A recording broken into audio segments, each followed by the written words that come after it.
ప్రియమైన విద్యార్థులారా, అందరూ బాగున్నారా? అందరూ క్షేమంగా ఉన్నారా? దీంట్లో మనం ఈరోజు శతక సుధ అన్నటువంటి పాఠానికి సంబంధించి మనము గత వీడియోలో ఎన్నో విషయాల గురించి మనం బోధించుకోవడం జరిగింది. శతక సుధ అనంటే గత వీడియోలో మనం మరి ఎన్నెన్నో విషయాలు చెప్పుకున్నాం. శతకము అంటే 100 అని, 100 నుంచి 108 పద్యాల వరకు ఉన్నటువంటి దాన్ని శతకము అంటారు. కాబట్టి శతక పద్యాలు సమాజానికి నీతిని, న్యాయాన్ని, ధర్మాన్ని బోధిస్తూ మానవత్వపు విలువల గురించి మనకి తెలియజేస్తూ ఉంటాయి.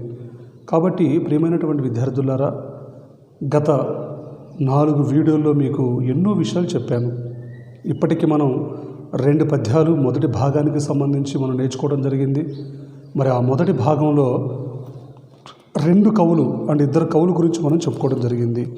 సుమతి శతకకర్త బద్దెన గురించి, అదేవిధంగా మరి దుర్జటి మహాకవి శ్రీకాళహస్తీశ్వర శతకము, మరి సాహితీ సమరాంగణ సార్వభౌముడు, ఆంధ్ర భోజుడిగా కీర్తిగాంచి భువన విజయము అన్నటువంటి సభా మంటపాన్ని ఏర్పాటు చేసుకొని మరి అష్టదిగ్గజాలు అన్నటువంటి 8 కవులు తోటి మరి ఎంతో చక్కటి పరిపాలన దక్షతని అందించినటువంటి శ్రీకృష్ణదేవరాయల యొక్క ఆస్థాన కవి మరి దుర్జటి మహాకవి గురించి వారు రాసినటువంటి శ్రీకాళహస్తీశ్వర శతకములో నుంచి మనం గత వీడియోలో మంచి మాటల గురించి చెప్పుకున్నాం. కాబట్టి ఈరోజు ఈ యొక్క అమృతం లాంటి యొక్క మంచి మాటల్లో భాగంగా మరో కవి, 3వ కవి పక్కి వెంకట నరసింహరావు గారు రాసినటువంటి కుమారి శతకము పక్కి వెంకట నరసింహ కవి. సో వీరు రాసినటువంటి ఈ యొక్క కుమారి శతకములో నుంచి ఈరోజు మరో కొత్త పద్యాన్ని మనము అధ్యయనం చేయబోతూ ఉన్నాం. కాబట్టి ప్రియమైనటువంటి విద్యార్థులారా, గత పాఠ్యాంశాలు మనం చూసినట్లయితే ఎన్నో విషయాల గురించి కూలంకషంగా మనం చెప్పుకోవటం జరిగింది. వాటి గురించి అధ్యయనం చేయటం జరిగింది. మరి గత క్లాసుల్లో మనం ఎన్నో మంచి మాటల గురించి చెప్పుకున్నాం. సు అంటే మంచి అని, ధ అంటే మాటలని, అంటే అమృతం లాంటి మంచి మాటలు. మంచి అనేది మనం పెంపొందించుకుంటే మనలో ఉన్నటువంటి దుష్ట క్రియలు, దుష్ట ఆలోచనలు, దుష్ట తలంపులు మరి ఇవన్నీ కూడా పోయి మనం భవిష్యత్తు అనేది, మన జీవితం అనేది ఎంతో ఆనందదాయకంగా మారిపోతుంది. కాబట్టి విద్యార్థులారా, మరి అలాంటి మంచి మాటల గురించి మనం ఎన్నో చెప్పుకున్నాం కదా, ఎన్నో మాటలు మనం బోధించుకున్నాం కదా. మరి శతకం అంటే ఏం చెప్పాను? శతకము అంటే 100 నుంచి 108 పద్యాల వరకు ఉన్నటువంటి దాన్ని శతకము అంటారు. దీంట్లో మకుటం అనేది ఉంటుంది. మకుటం అంటే ఏం చెప్పాను? మకుటము అనేది పద్యానికి ఒక కిరీటము లాంటిది. కాబట్టి ప్రియమైనటువంటి విద్యార్థులారా, మరి ఈ మకుటాలకు ఉదాహరణ ఏం చెప్పాను? కుమారి శతకము, భాస్కర శతకము, దాశరథి శతకము, మరి దాశరథి కర్ణోపయోనిధి శతకము, భాస్కర శతకము, ఇలాంటి ఎన్నో శతకాల గురించి మనము చెప్పుకోవటం జరిగింది. ఆ విధంగానే మరి ఈరోజు మనం గత పాఠ్యాంశాలకు సంబంధించి 2 పద్యాలు చెప్పుకున్నాము. మరి 2 పద్యాల్లో ఏం చెప్పుకున్నాము? సుమతి శతకాన్ని, అదేవిధంగా శ్రీకాళహస్తీశ్వర శతకం. ఈ 2 శతకాల్లో ఉన్నటువంటి ఆణిముత్యము లాంటి 2 పద్యాల భావాలు కూడా మనం బోధించుకోవటం జరిగింది. ఆ విధంగానే ఈరోజు మరో పద్యం గురించి, ఆ పద్యములో ఉన్నటువంటి విశిష్ట గుణాలకు సంబంధించిన అంశాల గురించి ఈరోజు మనము ధ్యానించబోతూ ఉన్నాం. మరి పాఠంలోనికి వెళ్ళకముందు శతకము యొక్క లక్ష్యం ఏంటి? ఏం చెప్పాను? సమాజానికి నీతిని, న్యాయాన్ని, ధర్మాన్ని బోధిస్తూ మానవత్వపు విలువల్ని కలిగి ఉండాలి, నైతిక విలువలు కలిగి ఉండాలి. వాటిని పెంపొందించుకొని భావి భారత పౌరులుగా ఎదగటానికి మన వంతు మనం కృషి చేయాలి అన్నటువంటి విషయాల్ని ఈ యొక్క పాఠం ద్వారా మనం తెలుసుకుంటూ ఉన్నాం.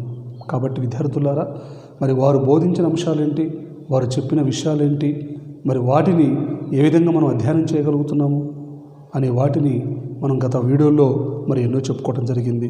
మరి ఈరోజు చెప్పినటువంటి యొక్క మరి 3వ పద్యాన్ని కుమార శతకము, కుమారి శతకము. చూడండి పేజీ నెంబర్ 44వ పేజీలో ఉన్నటువంటి కుమారి శతకాన్ని రాసినటువంటి పక్కి వెంకట నరసింహ కవి రాసినటువంటి కుమార శతకం తెలుగు శతకాల్లో ఇది ఎంతో ప్రసిద్ధమైనటువంటిది.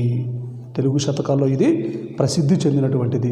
చిన్న చిన్న పదాలతో ఆధునిక సమాజానికి అవసరమైనటువంటి నీతులను వెంకట నరసింహ కవి సులభమైనటువంటి రీతిలో చెప్పాడు. కాబట్టి వీరు 17వ శతాబ్దానికి చెందినటువంటి వాడు. చిన్ని పదాలతో అందరికీ అర్థమయ్యే రీతిలో సులభమైనటువంటి పదజాలంతో మనసుకి హత్తుకునే రీతిలో మనోరంజకంగా సమానమైనటువంటి ఆలోచన దృక్పథంతో కనులు విందుకు కలిగించేటట్లుగా మరి వీరు అద్భుతమైనటువంటి పద్యాలని రాయటం జరిగింది. చదువు రానటువంటి వాడు కూడా విని అర్థం చేసుకునే విధంగా రాయటం అనేది వీరికి ఉన్నటువంటి ఒక ప్రత్యేకత. చిన్ని పదాలు, సులభమైనటువంటి పదాలు, అర్థమైనటువంటి పదాలు, భావయుక్తంగా ఉన్నటువంటి పదాలు, ఇలాంటి పదాల యొక్క నడుమ చక్కటి పదజాలముతోటి మనోహరమైనటువంటి విన్యాసాలతోటి మంచి భావాన్ని, మంచి యుక్తుల్ని మనకి బోధించేటట్లుగా వీరు రాసినటువంటి పద్యాలు మనందరికీ ఆచరణయోగ్యమైనటువంటివి. మరి ఆ కుమారి శతకాన్ని రాసినటువంటి పక్కి వెంకట నరసింహ గారు, మన నరసింహ కవి చెప్పినటువంటి ఆ పద్యం ఏంటి అనేది మనం ఇప్పుడు చూడబోతూ ఉన్నాం. మరి జీవితంలో అనుభవాలు అనేవి ఎన్నో మనకి నేర్పుతూ ఉంటాయి. పెద్దవాళ్ళ యొక్క అనుభవాలు, పెద్దవాళ్ళ యొక్క జీవితానికి సంబంధించినటువంటి ఎన్నో అనుభూతుల ద్వారా మనకి ఎన్నో విషయాలు చెబుతాయి. మరి వాళ్ళ జీవితంలో అనుభవించినటువంటి జ్ఞాపకాలు, వారి జీవితంలో అనుభవించినటువంటి అనేకమైనటువంటి సంఘటనలు, ఇవన్నీ కూడా ఏంటంటే మన జీవితానికి అన్వయం చేసుకుంటే మన జీవితాన్ని సరైనటువంటి మార్గంలో ముందుకు తీసుకెళ్ళడానికి దోహదపడతాయి. కాబట్టి విద్యార్థులారా, అట్లా తెలుసుకున్నటువంటి విషయాల్లో మంచి వాటిని భవిష్యత్తు తరాల వారికి అందించాలి అన్నటువంటి కొంతమంది మహాత్ములు కోరుకుంటారు. ఎంతో పెద్ద విషయాన్ని కూడా కుదించి సులభంగా చెప్పగలిగే అవకాశం పద్యాల్లో మాత్రమే ఉంటుంది. కాబట్టి శతక పద్యాలు రూపంలో కవులు మనకి అటువంటి మంచి విషయాలను అందించారు. మరి వాటిలో కొన్నింటిని మనం ఇప్పటికే చూస్తూ ఉన్నాం. మరి ఈరోజు మరో పద్యాన్ని మనము ఆలపించబోతూ ఉన్నాం. మరి గత క్లాసులో 2 పద్యాలు చెప్పుకున్నాం. మొదటి పద్యంలో మనం ఏం చెప్పుకున్నాం? పరనారి సోదరుడై పరధనంబున కాసపడక పరులకు హితుడై పరులదను బొగడనెగడక బరులలిగిన నలుగనతడు పరముడు సుమతి. ఈ పద్యంలో మనం మంచి విషయాల గురించి చెప్పుకున్నాం. ఏం చెప్పాను? ఓ మంచి బుద్ధి కలిగినటువంటి వాడా సుమతి. సు అంటే మంచి, మతి అంటే మనసు, బుద్ధి. కాబట్టి మంచి బుద్ధి కలిగినటువంటి వాడా ఇతర స్త్రీలందరికీ సోదరునిగా మెలగాలి, సోదరులాగా మెలగాలి. మరి ఇతరుల యొక్క ధనానికి ఆశపడకూడదు. ఇతరులకు మనం మేలు కోరుతూ ఉండాలి. మరి ఇతరులు తనను పొగిడినా సరే పొంగిపోకుండా ఉండాలి. ఇతరుల ధనంపై మనం ఆశపడకూడదు, కోప్పడకూడదు. తాను ఎవరి మీద కోప్పడకుండా ఉండాలి. ఇట్టివాడే ఈ లోకంలో అందరికంటే కూడా గొప్పవాడు, అందరికంటే కూడా గొప్పవాడు. మరి నువ్వు ఎలా ఉంటున్నావు? గొప్పవాడిగా ఉంటున్నావా? ప్రతి స్త్రీని మనం ఎలా చూడాలట? సోదర భావంతో చూడాలి, సోదర భావంతో మనం ఉండాలి. మరి పరాయి ధనము పావు వంటిది. కాబట్టి మనం ఇతరుల యొక్క ధనానికి ఆశపడకూడదు. పైగా మనం ఏం చేయాలి? ఇతరులకి మేలు చేసేవాడిగా ఉండాలి, సహకారాలు అందించేవాడిగా మనం ఉండాలి. మరి ఇతరులు తనను పొగిడినా సరే మనం పొంగిపోకుండా ఉండాలి. మరి ఇతరులు తనపై కోపడ్డా తాను వారి మీద కోపడకుండా ఉండాలి. ఎవరిని మనం కొట్టినా తిట్టినా వారి మీద మనం కోపడకూడదు. శాంతియుతంగా గాంధీ గారు చెప్పినట్లుగా ఒక చెంప కొడితే మరో చెంప చూపించండి అన్న రీతిలో ఒకరి పట్ల ఒకరికి వినయ విధేయతలు చూపిస్తూ క్రమశిక్షణతో కూడుకున్నటువంటి జీవితాన్ని, క్రమశిక్షణతో కూడుకున్నటువంటి బ్రతుకుని బ్రతకటానికి మనం ప్రయత్నం చేయాలి. సప్రమాణతో కూడినటువంటి మంచి నడవడికతో, మంచి భవిష్యత్తుతో కూడుకున్నటువంటి జీవితాన్ని మనం అధిరోహించాలి. కాబట్టి ప్రియమైనటువంటి విద్యార్థులారా, మరి మనం కూడా అలాంటి జీవితాన్ని గడపడానికి, అలాంటి బ్రతుకులో బ్రతకడానికి ప్రయత్నం చేద్దాం. మంచి క్రమశిక్షణ కలిగి దేశానికి ఉపయోగపడేవాడిగా, సాటి మనిషి పట్ల జాలి, దయ, కరుణ, ప్రేమ అనే వాటిని చూపిస్తూ, కష్టాల్లో ఉన్నటువంటి వాడిని ఆదుకుంటూ, ఇబ్బందుల్లో ఉన్నటువంటి వాడికి భరోసా ఇస్తూ, బాధల్లో ఉన్నటువంటి వాడిని కాపాడుకుంటూ, సత్ప్రవర్తన కలిగి సాటి స్త్రీని చెల్లెలా, అక్కలా భావించుకుంటూ, ఇతరుల ధనానికి ఆశపడకుండా ప్రేమతో కూడుకున్నటువంటి జీవితాన్ని గడుపుతూ, తన కోపమే తనకు శత్రువు, తన శాంతమే తనకు రక్ష అన్న విధంగా మనం జీవించటానికి ప్రయత్నం చేయాలి. అలా ఉన్నటువంటి వాడే ఈ లోకంలో అందరికంటే కూడా గొప్పవాడు, అందరికంటే కూడా గొప్పవాడు అని మరి సుమతి శతకకర్త బద్దెన గారు ఎంత చక్కగా చెప్పాడు నాన్న. మీరందరూ పద్యం వచ్చిందా? నేర్చుకున్నారు కదా? Very good. మరి నిన్న మనం మరో పద్యం చెప్పుకున్నాం కదా నాన్న. ఏ పద్యం అది? దుర్జటి కవి రాసినటువంటి శ్రీకాళహస్తీశ్వర శతకము. శ్రీకాళహస్తీశ్వర శతకము. మరి యొక్క శ్రీకాళహస్తీశ్వర శతకంలో మరి వారు చెప్పినటువంటి పద్యాన్ని కూడా మనం ధ్యానించాం కదా. కొడుకుల్ పుట్ట రటంచు నేర్తు అవివేకుల్ జీవన భ్రాంతులై, కొడుకుల్ పుట్టరే కౌరవేంద్రున కనేకుల్, వారిచే ఏ గతుల్ వడిసెను పుత్రులు లేని ఆశకునకున్, బాటిల్లినే దుర్గతుల్ చెడునే మోక్ష పదంబు పుత్రునకున్ శ్రీకాళహస్తీశ్వర. మరి శ్రీకాకుళ క్షేత్రంలో వెలిసినటువంటి ఓ పరమేశ్వర, శ్రీకాళహస్తీశ్వర, నాకు కొడుకులు లేరు, నాకు బిడ్డలు లేరు, ఆ బిడ్డలో కూడా మగ సంతానం లేదని చెప్పి ఎంతోమంది తెలివి తక్కువ వాళ్ళు, అవివేకులు, జ్ఞానం లేని వాళ్ళు ఈ లోకంలో మగ సంతానం కోసం ఏడుస్తూ, రోదిస్తూ, ఆవేశంతో నలిగిపోతూ ఉన్నారు. ఎందుకు అలా బాధపడుతున్నారు? మగ బిడ్డలు లేకపోతే అంతసేపు కుమిలి కుమిలి ఏడవాలా? మరి ధృతరాష్ట్ర మహారాజుకి 100 మంది మగబిడ్డలున్నారు, 100 మంది మగబిడ్డలున్నారు. మరి ఆఖరికి ఆ 100 మంది మగబిడ్డలు ఉన్నటువంటి ఆ ధృతరాష్ట్ర మహారాజు చివరికి ఏం పాలయ్యాడు? చివరికి కుక్క చావు చచ్చాడు కదా. మరి తన సంతానం అంతా కూడా కాలగర్భంలో కలిసిపోయింది కదా. కాబట్టి 100 మంది ఉన్న వారికి ఎటువంటి ఉపయోగం లేదు. మరి ఒక్క బిడ్డ కోసం ఎందుకయ్యా నువ్వు కష్టపడుతున్నావు?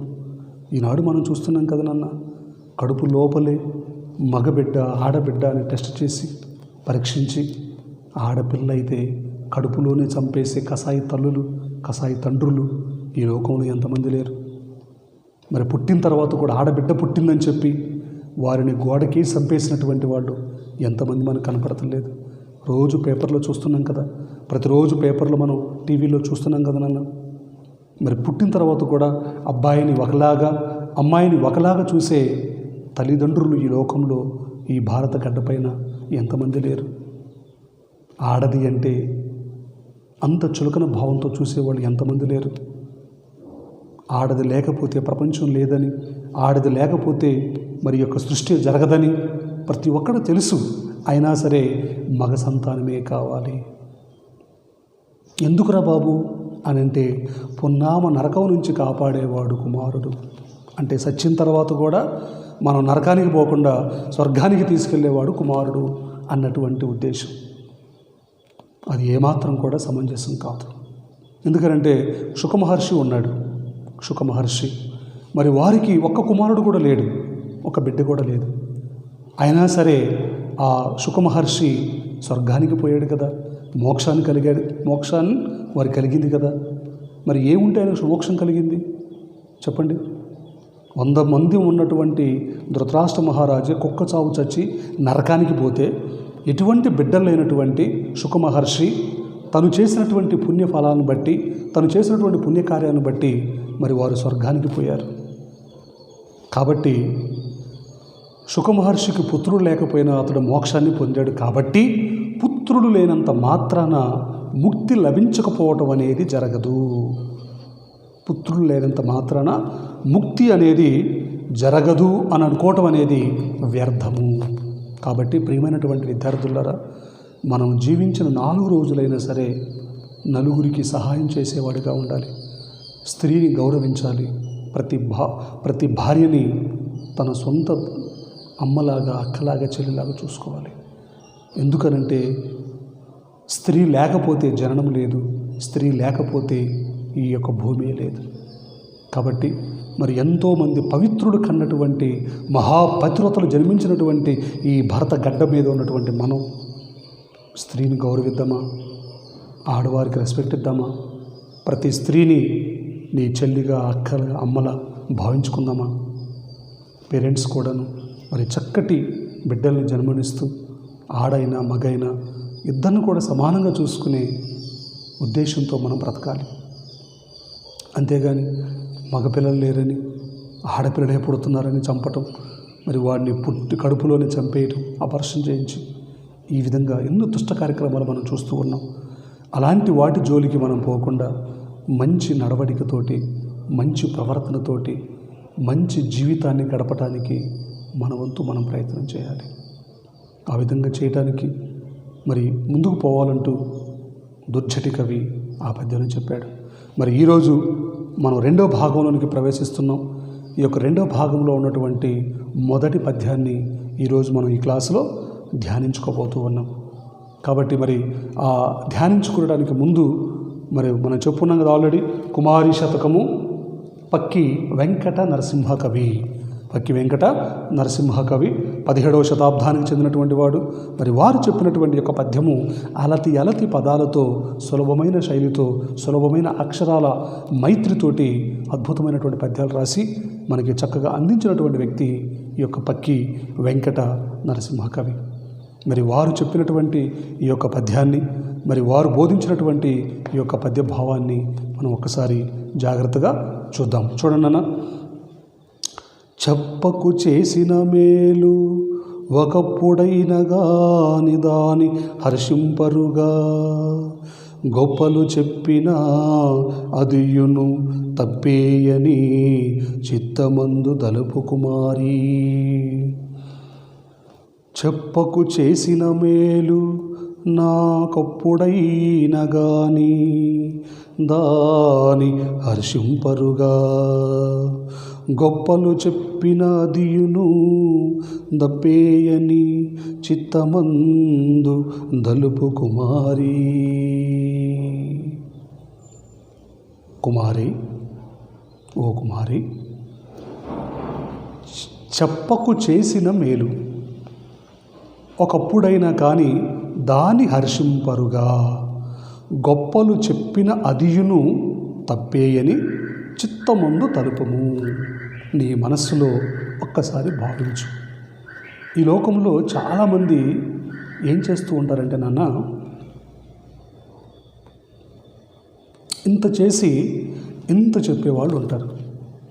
పైగా అందరూ చూడాలని, అందరి ముందు గర్వంగా ఉండాలని ఒక గుడికి 1,00,000 రూపాయలు దానం చేశాడు అనుకోండి. 1,00,000 రూపాయలు దానం చేశాను కాబట్టి ఈ విషయం అందరికీ తెలియాలి అని చెప్పి నా పేరు ఆ బోర్డు పైన సువర్ణాక్షరాలతో లిఖించండి, నా పేరు చిరస్థాయిగా కలగాలి అని చెప్పి ఆ విధంగా భావించేవాళ్ళు ఉంటారు. మరి కొంతమంది 1,00,00,000 రూపాయలు దానం చేశాడు. ఎంత చేశాడు? 1,00,00,000 రూపాయలు చేశాడు. 1,00,000 రూపాయలు దానం చేసినోడేమో పేరు రాయమన్నాడు. 1,00,00,000 రూపాయలు దానం చేసినటువంటి వాడు ఈ చేతితో దానం చేసి ఈ చేతికి కూడా ఏమీ తెలియదు అన్నట్టుగా వెళ్ళిపోయాడు. మరి వీళ్ళిద్దరిలో ఎవరు గొప్ప?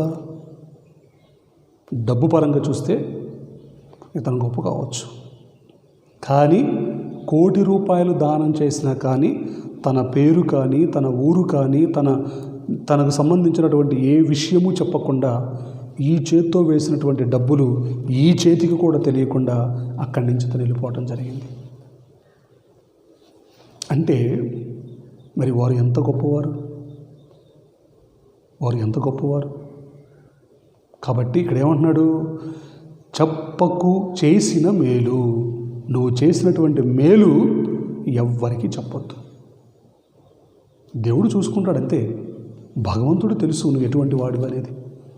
నువ్వు చేసినటువంటి మేలును బట్టి, నువ్వు చేసినటువంటి కృపను బట్టి ఆ దేవుని యొక్క కృప ఎప్పుడు ఎల్లవేళలా నీకు ఉంటుంది. అంచేత నువ్వు చేసినటువంటి మేలు గురించి, నువ్వు చేసినటువంటి గొప్పల గురించి మరి బయటకు వచ్చి డబ్బులు కొట్టాల్సిన పని లేదు. అదే ఇక్కడ చెప్పాడు. కాబట్టి ఓ కుమారి, నీవు ఇతరులకు చేసినటువంటి మేలును ఎప్పుడు కూడా బయటికి చెప్పవద్దు, ఎప్పుడు కూడా బయటికి చెప్పవద్దు. చెప్పకు చేసిన మేలు ఒకప్పుడైన గాని దాని హర్షింపరుగా.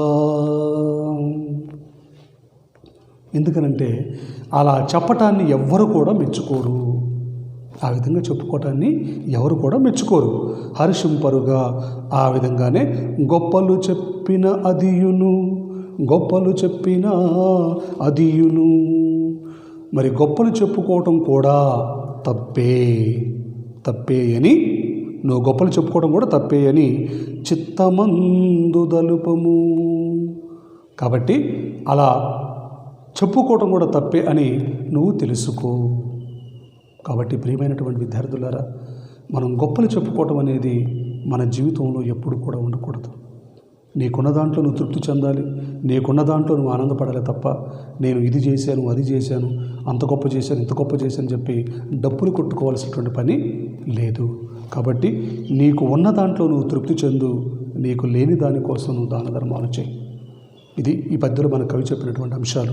చెప్పకు చేసిన మేలు నాకొకప్పుడైన గాని దాని హర్షింపరుగా, గొప్పలు చెప్పిన అదియును తప్పేయని చిత్తమందు దలపు కుమారి.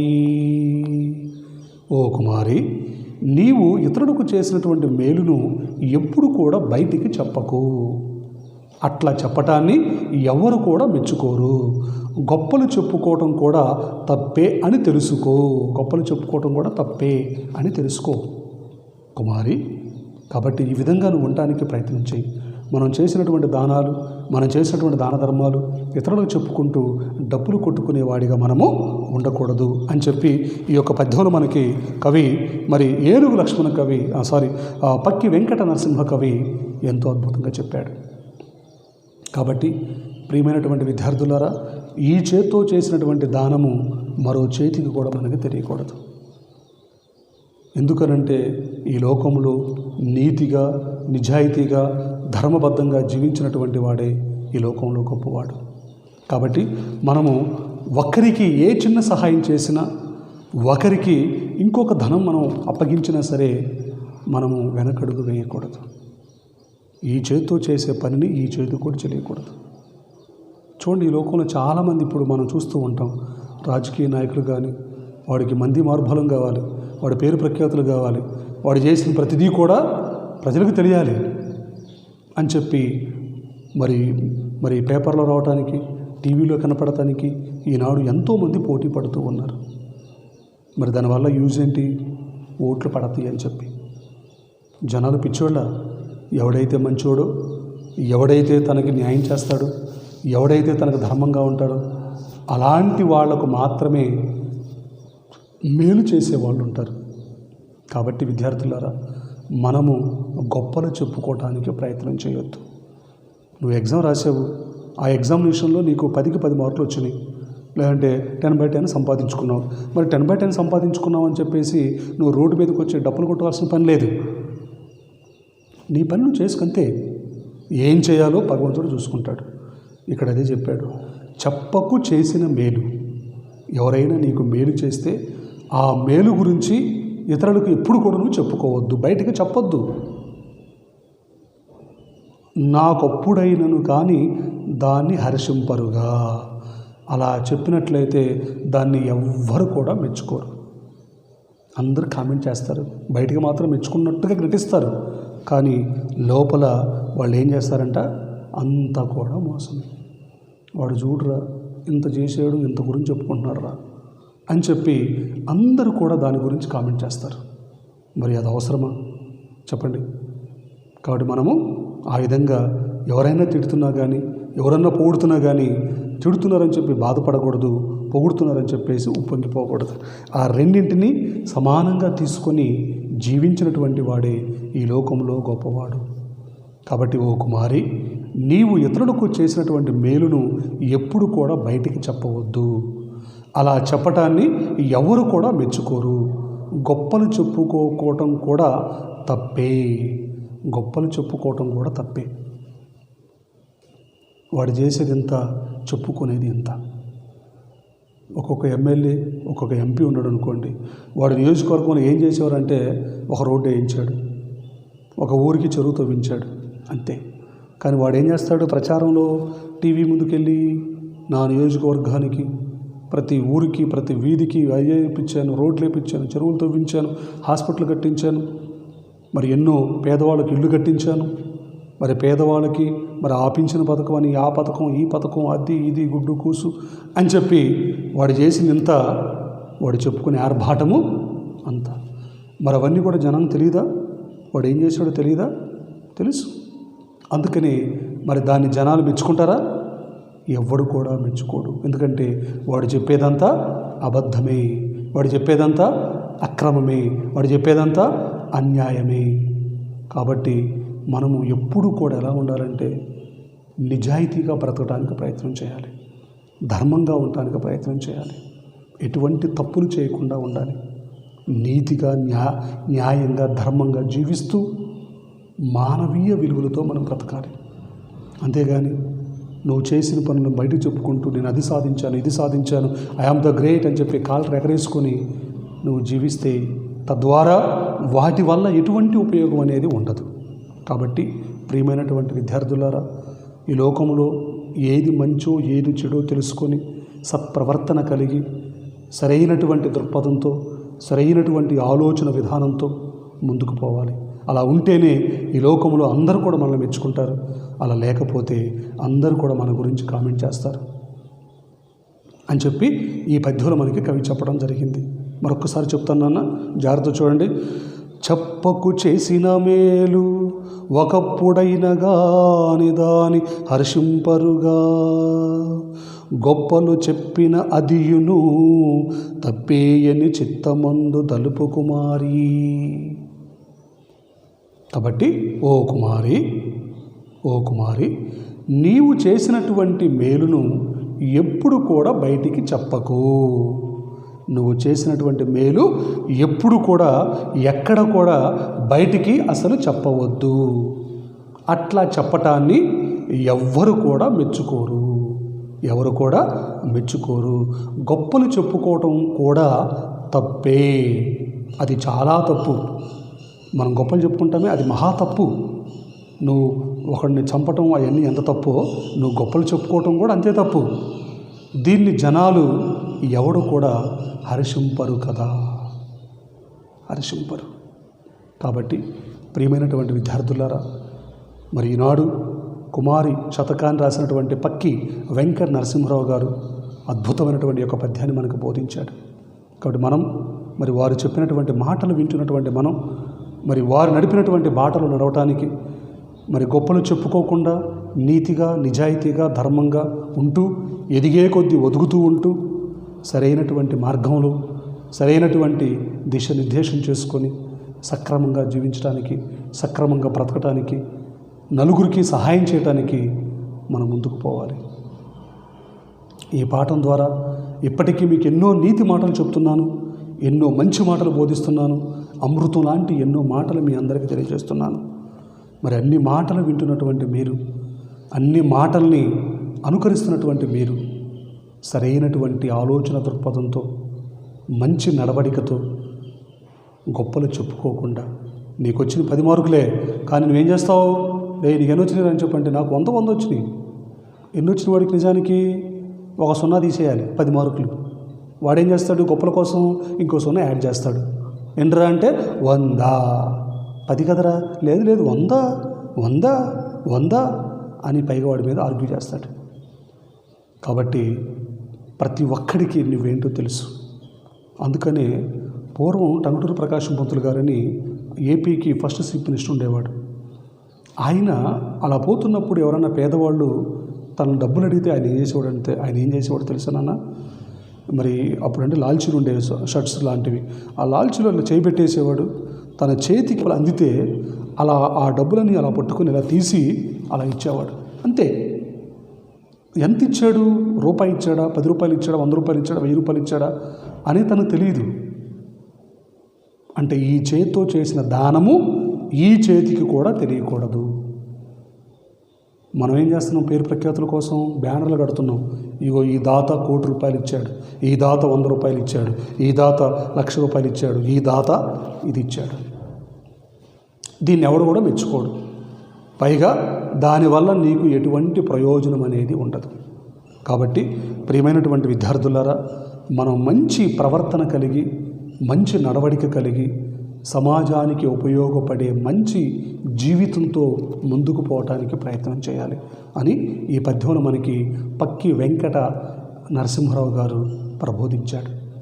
మరి వారు చెప్పినటువంటి మాటలు మనం వింటూ మంచి మాటలతో, మంచి నడవడికతో, మంచి భవిష్యత్తుతో, సత్ప్రవర్తన కలిగి, సరైనటువంటి ఆలోచన దృక్పథంతో ముందుకు పోవాలని ఆశిస్తూ మరి ఈరోజు మన యొక్క పద్యాన్ని ముగించుకోవటం జరుగుతుంది. కాబట్టి చెప్పకు చేసిన మేలు ఒకప్పుడైన గాని దాన్ని హర్షింపరుగా, గొప్పలు చెప్పిన దియును తప్పేయని చిత్తమందు దలుపు కుమారి. ప్రియమైన విద్యార్థులారా, ఇది ఈ పద్యం. మరి పద్యానికి సంబంధించిన భావం కూడా మీకు చెప్పాను. కాబట్టి మీరు చక్కగా ఈ పద్యం కూడా మనకి చుక్క కుడుతున్నటువంటి పద్యము. మరి మీ యొక్క హోంవర్క్ బుక్లో ఈ పద్యాన్ని చదివి ఈ పద్యానికి సంబంధించినటువంటి భావాన్ని మీ యొక్క రాతంశాల పుస్తకాల్లో మరియు మీ యొక్క హోంవర్క్ బుక్లో రాసుకొని రావాలి. నెంబర్ 1. నెంబర్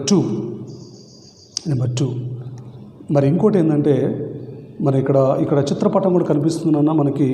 మరి యొక్క చిత్రపటంలో ఇక్కడ మీరు చూసినట్లయితే ఇక్కడ గొప్పలు చెప్పుకోవద్దు అన్నటువంటి యొక్క బొమ్మని ఇక్కడ మనం చూడవచ్చు. మరి ఇక్కడ ఈ పద్యానికి సంబంధించిన బొమ్మ ఇది.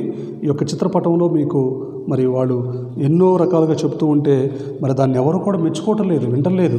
ఒక బాబు అయితే ఆ చెవులు మూసుకుంటూ ఉన్నాడు.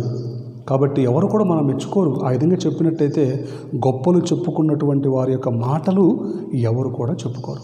మరి పక్కన ఇంకో పిల్లోడు ఉన్నాడు. ఆ పిల్లోడు బొమ్మలో వాడు గొప్పలు చెప్పుకుంటూ ఉన్నాడు ఒక ఆయన ముందు. మరి ఈ అబ్బాయి ఏం చేస్తున్నాడు? వాడు చెప్పే మాటలు చెవు మూసుకుంటా ఉన్నాడు. ఎందుకంటే అవన్నీ కూడా నమ్మశక్యం కానటువంటివి.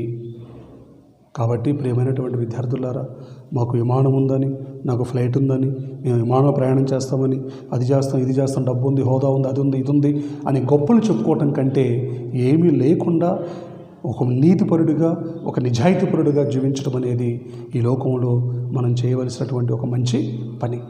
కాబట్టి మనం అలాంటి పనులు చేస్తూ అలాంటి జీవితాన్ని గడపాలని మనస్ఫూర్తిగా కోరుకుంటూ ఈ యొక్క పద్యాన్ని మనం ముగించుకుంటున్నాం.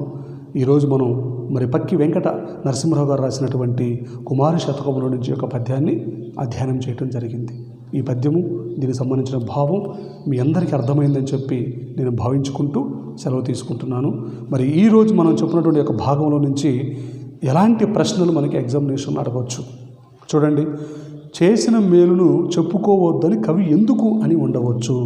చెప్పండి. మరి చేసినటువంటి మేలు బయటకు చెప్పొద్దు అని కవి ఎందుకు అని ఉండవచ్చు? చెప్పండి. ఎందుకని ఉంటాడు? గొప్పలు చెప్పుకోవటం వల్ల దానివల్ల ఎటువంటి ఉపయోగం లేదు. మరి వాడు ఏమనుకుంటాడు? ఓహో అవునా ఇచ్చాడా అనుకుని వెళ్ళిపోతాడు. అంతేగా నీకు అవార్డు ఇవ్వడుగా. దానివల్ల నీకేముంటుంది? ఎటువంటి ఉపయోగం లేదు. అలా చెప్పుకున్నటువంటి వాడు ఈ లోకంలో గొప్పవాడే కాదు. కాబట్టి మనం గొప్పలు చెప్పుకునేవాడిగా కాకుండా మంచి ప్రవర్తన కలిగి నలుగురికి సహాయం చేసే నిజాయితీపరుడుగా ఉండటానికి మనం ప్రయత్నం చేయాలి. సత్ప్రవర్తన మన జీవితాన్ని మారుస్తుంది. గొప్పలు చెప్పుకోవటం, ఆర్భాటంగా ఉండటం మన జీవితాన్ని దుర్భరపరుస్తుంది.